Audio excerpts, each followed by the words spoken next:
Assalamualaikum warahmatullahi wabarakatuh. Sebelumnya izin memperkenalkan diri. Nama Muhammad Ferdi Dwi Saputra, STRIP.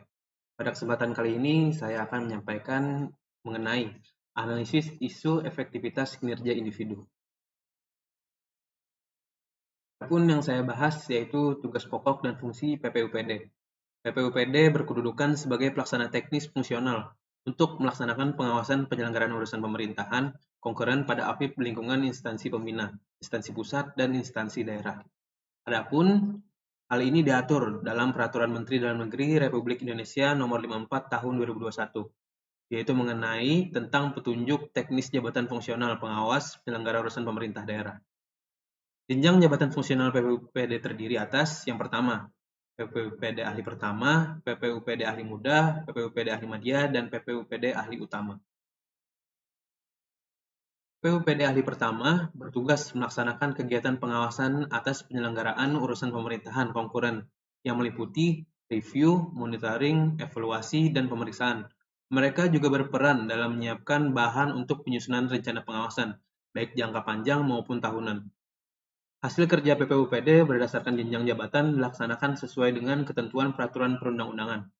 PPUPD ahli pertama meliputi yang pertama yaitu kertas kerja identifikasi, kedua bahan ekspos, tiga konsep laporan hasil pengawasan, keempat laporan permintaan data dukung pemberi informasi, kelima surat tugas pengumpulan data, keenam surat tugas penyiapan data, dan terakhir yaitu surat tugas pendampingan.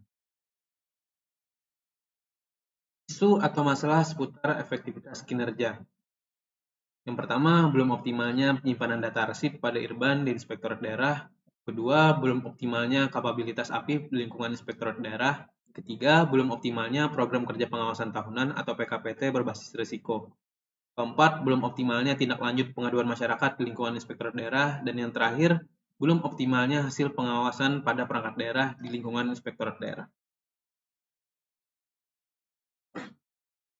Adapun dengan menentukannya masalah prioritas, saya menggunakan metode USG, yaitu bisa dilihat di tabel berikut, yang dimana yang menjadi peringkat pertama, yaitu belum optimalnya hasil pengawasan pada perangkat daerah di lingkungan Inspektorat Daerah. Selanjutnya, saya melakukan analisis fishbone untuk menentukan akar masalah dari permasalahan tersebut. Yang pertama yaitu jumlah kualitas SDM di Inspektorat Daerah mungkin belum memadai untuk melakukan pengawasan yang menyeluruh terhadap seluruh perangkat daerah. Hal ini bisa menyebabkan pengawasan yang dilakukan kurang optimal atau hanya mencakup sebagian dari kegiatan yang seharusnya diawasi. Yang kedua yaitu machine.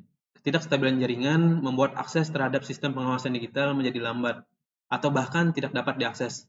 Sementara gangguan teknis pada aplikasi mengakibatkan kegagalan input data, kehilangan informasi penting, serta keterlambatan dalam proses analisis dan pelaporan hasil pengawasan. Yang ketiga yaitu metode. Jika SOP pengawasan di Inspektorat Daerah tidak jelas atau tidak konsisten, maka proses pengawasan akan menjadi kurang terstruktur dan sulit untuk memastikan hasil yang maksimal. Tanpa pedoman yang jelas, pengawasan bisa saja terhambat atau bahkan terabaikan. Yang terakhir yaitu material. Keterbatasan ketersediaan data dan dokumen yang valid, lengkap, serta tepat dari perangkat daerah menjadi hambatan utama dalam proses pengawasan. Informasi yang disampaikan seringkali bersifat tidak akurat, tidak terstandarisasi, atau bahkan tidak tersedia, sehingga menyulitkan tim pengawas dalam melakukan analisis secara komprehensif. Selain itu, keterbatasan anggaran juga berdampak pada ketersediaan sumber daya pendukung, seperti bahan cetak, akses data digital, serta alat bantu verifikasi dokumen, yang secara keseluruhan menurunkan efektivitas proses pengawasan.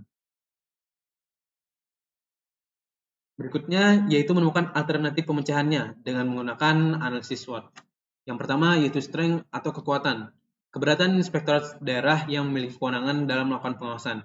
Kedua, pengalaman dan pengetahuan yang dimiliki oleh beberapa pengabai Inspektorat dalam melakukan pengawasan. Yang ketiga yaitu keterkaitan dengan regulasi yang sudah ada untuk mendukung pelaksanaan pengawasan di daerah. Berikutnya weakness atau kelemahan. Pertama, jumlah SDM terbatas sehingga pengawasan tidak dapat dilakukan secara menyeluruh. Kedua, kurangnya pemanfaatan teknologi untuk memudahkan proses pengawasan. Yang ketiga, SOP yang kurang jelas atau belum terstandarisasi dalam menjalankan tugas pengawasan. Berikutnya, opportunities atau peluang.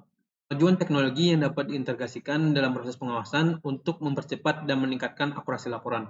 Kedua, tuntutan masyarakat dan pemerintah untuk mewujudkan pemerintah yang lebih transparan dan akuntabel. Yang ketiga yaitu peluang kerjasama dengan lembaga atau instansi lain, baik di tingkat regional maupun nasional, untuk meningkatkan kualitas pengawasan. Berikutnya, threat atau ancaman. Yang pertama, tantangan dalam pengelolaan anggaran yang terbatas untuk penguatan pengawasan. Kedua, intervensi politik yang dapat mempengaruhi independensi inspektorat daerah dalam menjalankan tugas pengawasan.